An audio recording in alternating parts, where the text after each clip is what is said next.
আসসালামু আলাইকুম দর্শক, ওয়েলকাম জানাচ্ছি পারুল ফুড কিচেনে আর একটা নতুন রেসিপি দেখার জন্য। আজকে আমি শেয়ার করতে চলেছি ডিম আলুর কাবাব রেসিপি। অল্প উপকরণে এবং সহজে এই ডিম আলুর কাবাব তৈরি করা যায়, লোভনীয় একটা রেসিপি শেয়ার করতে চলেছি।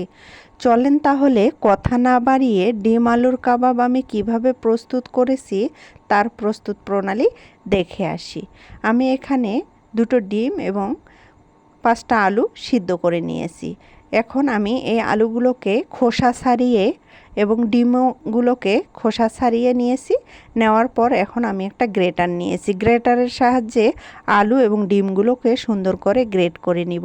আপনারা চাইলে এখানে আলুগুলো ডিমগুলো হাত দিয়ে ম্যাশ করতে পারেন, তবে গ্রেটার দিয়ে এভাবে গ্রেট করে নিলে কিন্তু কাবাবটা খেতে বেশি মজা লাগে। তবে আপনাদের কাছে যদি গ্রেটার না থাকে তবে আপনারা কাঁটা চামচের সাহায্যে এটাকে ছোট ছোট করে কেটে নিতে পারেন আর আলুগুলোকে হাত দিয়ে ম্যাশ করে নিতে পারেন। আমি এভাবে গ্রেট করে নিচ্ছি, দেখতেই পাচ্ছেন দুটো ডিমকেই এখানে গ্রেট করে নিচ্ছি। তারপরে এখানে আমি অ্যাড করে দিলাম পরিমাণ মতো পেঁয়াজ কুচানো। তারপরে এখানে আমি অ্যাড করে দিচ্ছি মরিচ কুচি করে রেখেছিলাম সেটা। ঝালটা আপনারা যেরকম খেতে পছন্দ করেন সেরকম দিয়ে নেবেন। এখানে হাফ চামচ আদা বাটা এবং হাফ চামচের কম রসুন বাটা অ্যাড করে দিলাম।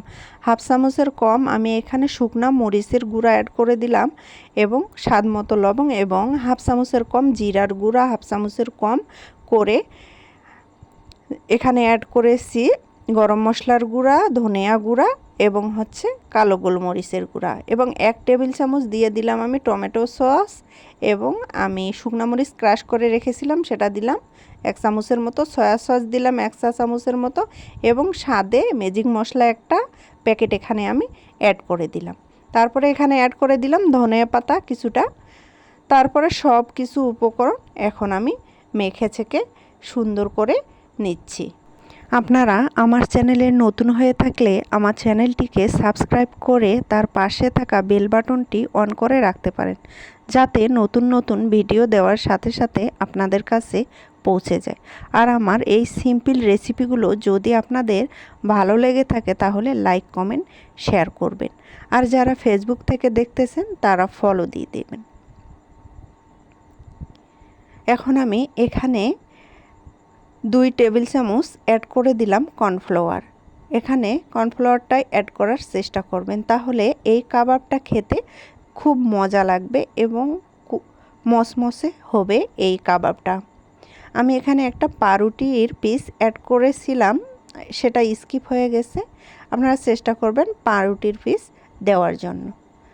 সুন্দরভাবে মেখে ছেঁকে আমি তৈরি করে নিয়েছি ডিম আলুর কাবাবের ডোটা।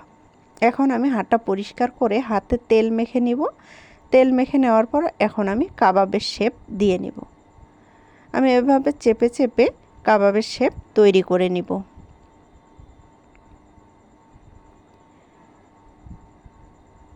এভাবে চেপে চেপে আমি কাবাবের শেপ তৈরি করে নিচ্ছি।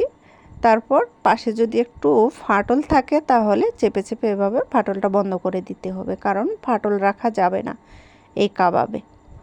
সুন্দর করে আমি এভাবে সবগুলো কাবাব তৈরি করে নিব।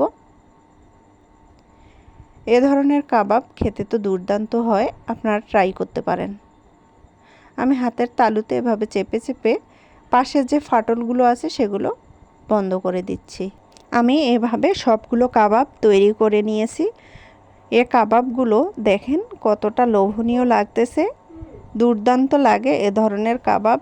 এখনও কিন্তু ভেজে নেই, তাতে কত সুন্দর লাগতেছে কাবাবগুলো দেখেন। আমি আরেকটা আপনাদের তৈরি করে দেখাচ্ছি। এভাবে চেপে আমি নিলে অতি সহজে কিন্তু এই কাবাবগুলো তৈরি করা যায়। অল্প সময়ে এরকম মজাদার কাবাব এবং অল্প উপকরণে এরকম মজার কাবাব থাকলে তো আর কিছুই লাগে না পোলাও এবং বিরিয়ানির সাথে। আমার সবগুলো কাবাব রেডি করে ফেলেছি। এখন আমি এই কাবাবগুলোকে ভেজে নিব। আপনারা যদি চান তাহলে এই কাবাবগুলোকে ফ্রোজেন করতে পারেন। আমি তেল বসিয়ে দিয়েছি কড়াইয়ে, এখন আমি ভেজে নিব।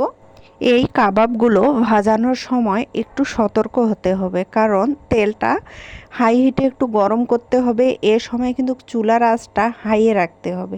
আর যদি আপনারা হাইয়ে না রাখেন তাহলে কিন্তু আপনাদের কাবাবগুলো ভেঙে যাবে। তাই আপনারা হাই হিটে প্রথমে ভেজে নেওয়ার পর চুলাটার আঁচ একবারে লো টু মিডিয়ামে রেখে এই কাবাবগুলোকে উল্টিয়ে পাল্টিয়ে ভেজে নিতে হবে।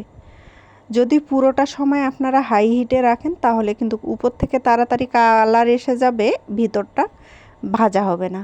এজন্য প্রথমে হাই হিটে তারপরে হচ্ছে লো আঁচে এটাকে ভেজে নিতে হবে। দেখেন কতটা সুন্দর লাগতেছে কাবাবটা। এখন আমার ভেজে নেওয়া শেষ। এখন আমি উঠিয়ে আপনাদের পরিবেশন করে দেখাচ্ছি যে কতটা লোভনীয় হয়েছিল এই কাবাব রেসিপিটা।